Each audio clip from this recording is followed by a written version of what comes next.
الرحيم الحمد لله الذي لا ود سوى والصلاة والسلام على الإمام الأنبياء أما بعد أعوذ بالله من الشيطان الرجيم بسم الله الرحمن الرحيم رب اشرح لي صدري ويسر لي أمري واحلل عقدة من لساني يفقهوا Welcome to all Islamic Marines, the only means of Jannah.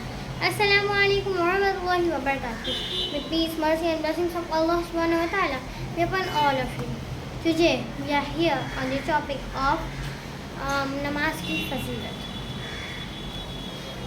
तो हमें हमारी जो 5 pillars of Islam हैं उनमें से ये भी एक पिलर है.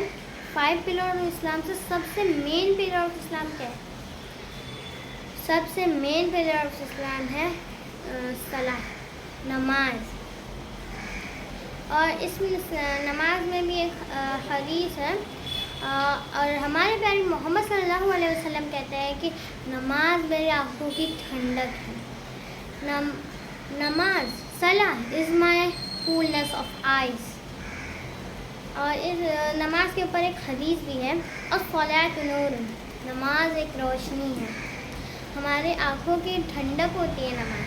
जब हम नमाज़ पढ़ते हैं तो हम जब भी हमें नमाज़ पढ़ते हैं हम अल्लाह से बातें करते हैं, और जब भी हम कुरान पढ़ते हैं अल्लाह हमसे बातें करते हैं. सोचो कितनी बड़ी बात है, हम अल्लाह से बात कर सकते हैं, वो भी डायरेक्टली. और इतनी बड़ी बात है ये कि अल्लाह हमें सुनता भी है. सोचिए इतनी बड़ी यूनिवर्स में और फिर एक छोटा सा अर्थ के अंदर एक छोटा सा मिल्की वे, उसके अंदर एक कंट्री के अंदर एक स्टेट के अंदर सिटी है, सिटी के अंदर एक एरिया के बिल्डिंग के घर के अंदर हम लोग बैठे हैं. तो हम लोग कितने छोटे होंगे अल्लाह ताला के सामने? बहुत ही ज़्यादा छोटे होंगे. अल्लाह ताला सबसे बड़ा है. और सोचो अल्लाह ताला हमें सुनते भी हम नमाज़ पढ़ते हैं. एक बार क्या हुआ, एक सहाबा कराम के घर पे प्रॉफिट मोहम्मद सल्लल्लाहु अलैहि वसल्लम आए. तो उनके घर पे उनकी वाइफ से पूछा सहाबा कराम ने कि घर पे कुछ खाने को है? उन्होंने कहा नहीं. बोला आटा है? बोला नहीं. तो फिर जब भी पुराने ज़माने के लोगों को कुछ भी चाहिए होता था तो डायरेक्टली अल्लाह ताला से मांगते. आज के ज़माने में क्या, अगर घर में आटा नहीं है तो बाजू वाले आंटी से जाके मांगे, आंटी तो आटा दे दो. ऐसा नहीं. पुराने जब पहलों के लोगों का ना इतना मजबूत ईमान था ना कि वो जो भी चीज़ छोटी चीज़ वो अल्लाह ताला के सामने मांगते. तुरंत वो सहाबा कराम ने मस्जिद गए, वज़ू किया, नमाज़ पढ़ी, फिर वापस घर आए. बोला कुछ खाने पर? उनकी वाइफ ने बोला कुछ नहीं. फिर वो सोचे कि कुछ मेरी नमाज में मिस्टेक होगी इसलिए अल्लाह ताला ने मेरी नमाज़ कबूल नहीं की. तो वापस से वो मस्जिद गए, वापस से उन्होंने वज़ू किया और फिर वापस से घर आए. अच्छे तरीके से एकदम वज़ू करके नमाज़ पढ़ के फिर वापस घर आए. तो बोला कुछ खाने को है? उनकी वाइफ ने फिर मना किया. फिर वो मस्जिद गए, वज़ू किया, फिर नमाज़ पढ़ा, फिर वापस से घर आए. बोला अपनी वाइफ से कुछ खाने को है? उन्होंने वापस मना कर दिया. और फिर 4th टाइम जब गए वो सहाबा कराम मस्जिद में, बहुत ही पाकीज़ी से वज़ू किया, बहुत ही अच्छे से वज़ू किया और फिर नमाज़ पढ़ी बहुत अच्छे से.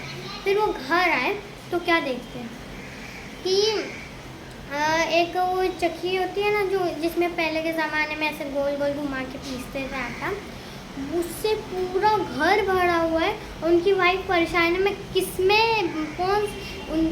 पहले के ज़माने में बर्तन भी ज़्यादा नहीं हुआ करते थे, तो वो सोच रही थी कितने बर्तनों में वो भरेंगे, कितने बर्तनों में आटा भरेंगे.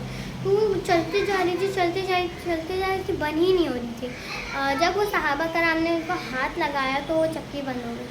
फिर वो प्रॉफिट मोहम्मद सल्लल्लाहु अलैहि वसल्लम के पास गए और सारा किस्सा बयान किया.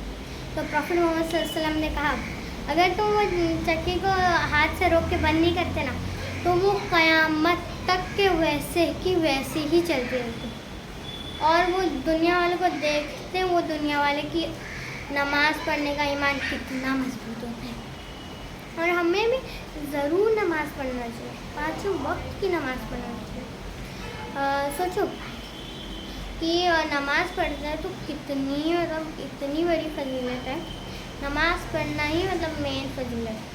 اب سارے کام کرتے ہو نماز نہیں پڑھتے ہو تو آپ کا اس کا کوئی فائدہ نہیں ہے. آپ کو نماز پڑھنا ہے، سکون سے پڑھنا ہے، اطمینان سے پڑھنا ہے. اور اگر آپ کی جو بھی دعائیں ہیں وہ ضرور اللہ تعالیٰ سے. اور انشاءاللہ کہ ہم سب ٹرائی کریں گے کہ زیادہ سے زیادہ 5 وقت کی نماز پڑھنا. اللہ تعالیٰ ہمیں 5 وقت کی نمازیں پڑھنے کی توفیق عطا فرمائے. آمین یا رب العالمین. With this I come to an end my speech. جزاک اللہ خیرا کثیرا. السلام علیکم ورحمۃ اللہ وبرکاتہ.